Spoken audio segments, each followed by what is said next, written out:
Okay, so we'll start going through the exam questions. For the first one, a games console cost $329.99, including VAT. So if we see including VAT there, that means that we are including the cost price as 100% and the VAT as 23%, which is what is written here. So this amount here is equal to 123%, because the 123% is equal to the cost price plus the VAT. And we always take cost price at 100%, and VAT in this question is 23%. So that's the first step. We let 123% equal to $329.99. If we want to calculate the cost of the games console excluding VAT, we want to find out just what the cost price is. We just want to find out what 100% is. So what we're going to do is we're going to divide both sides by 123. And that will give us what 1% is equal to. So they'll cancel off there.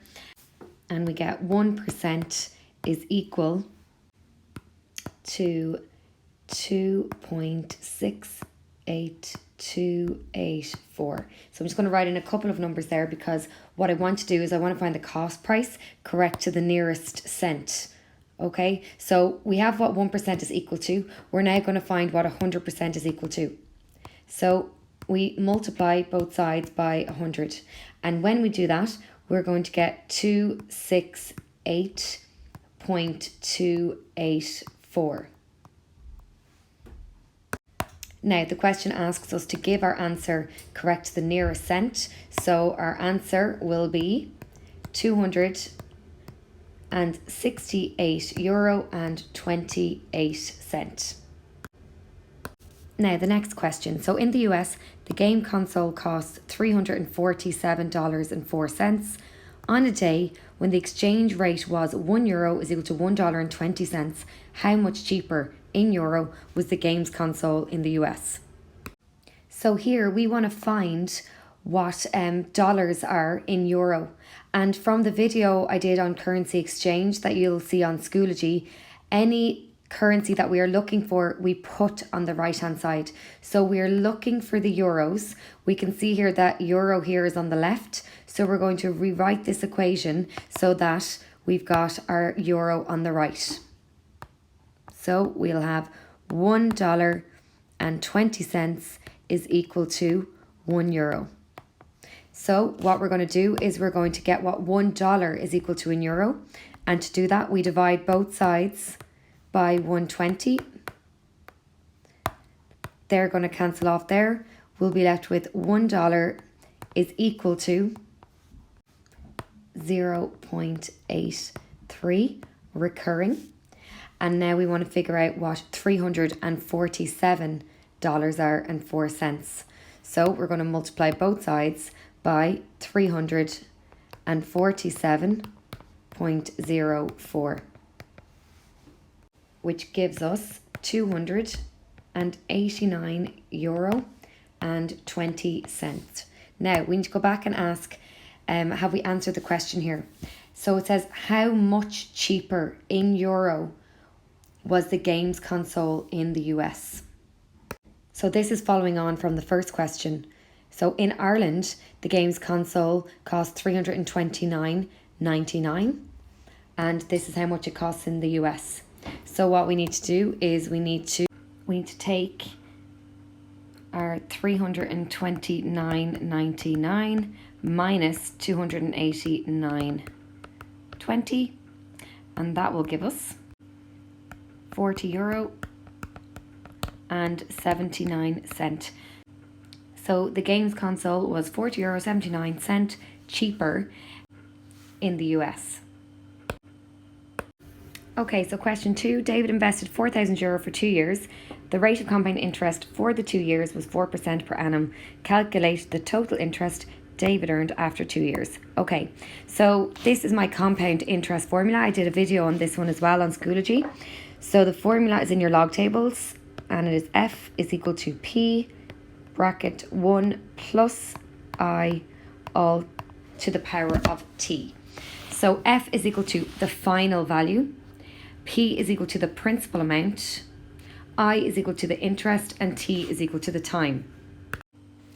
So we sub in 4,000 for P, which is our principal amount.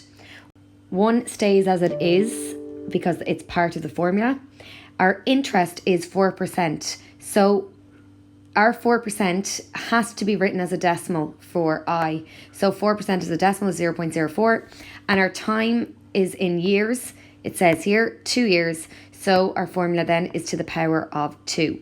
So we sub all of that into our calculator as it is. And we end up with a final value of €4,326.40. Now, the question doesn't ask us to calculate the final value. It asks us to calculate the total interest he earned.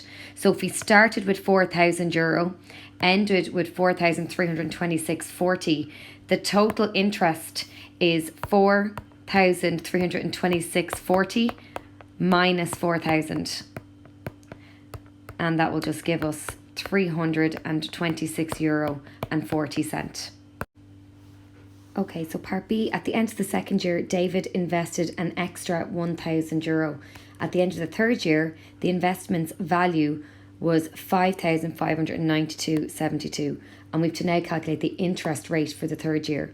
So this amount here is now our final value. So we'll just write that over here, that our final value is 5,592.72.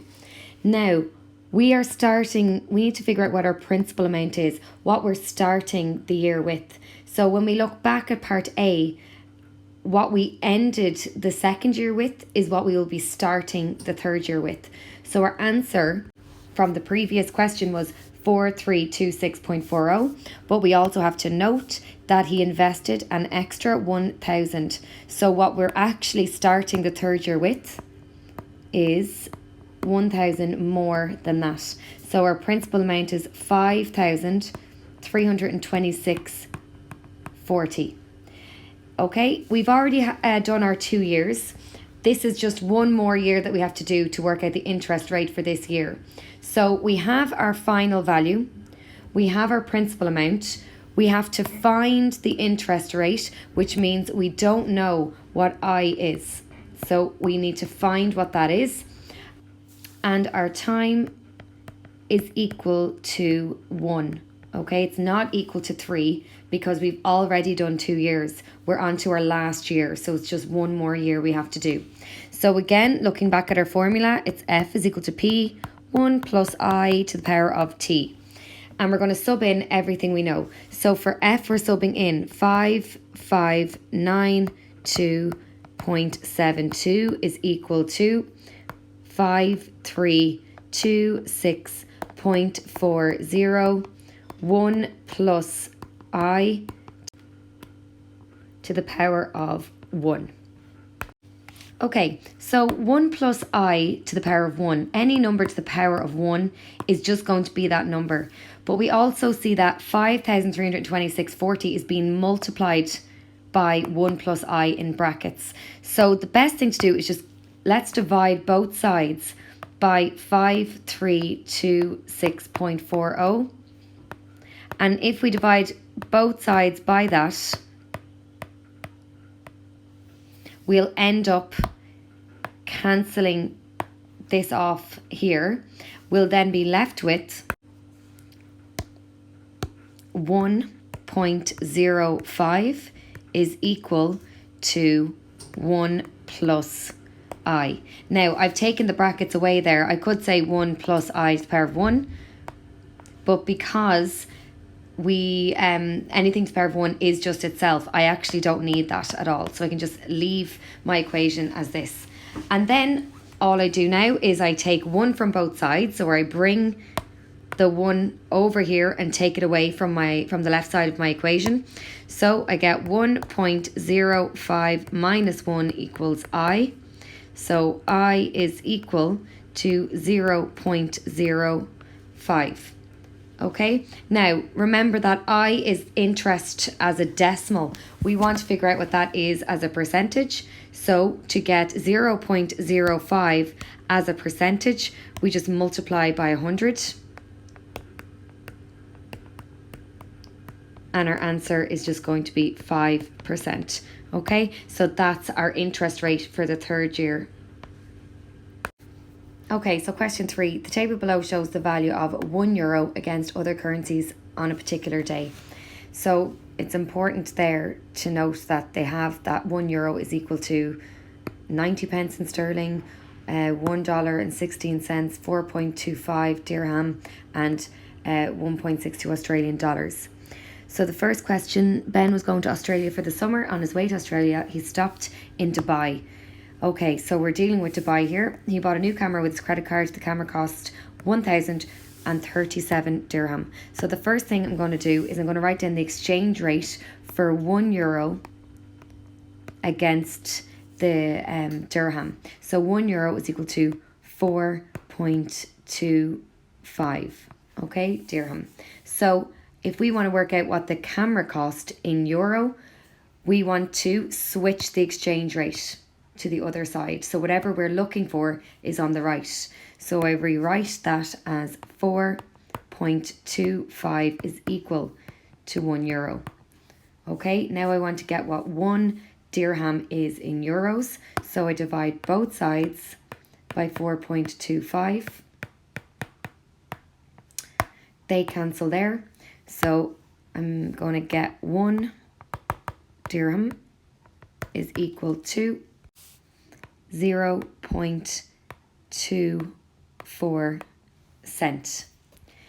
Okay, then to work out what 1,037 dirham is, I multiply both sides by 1,037 and I end up getting €244.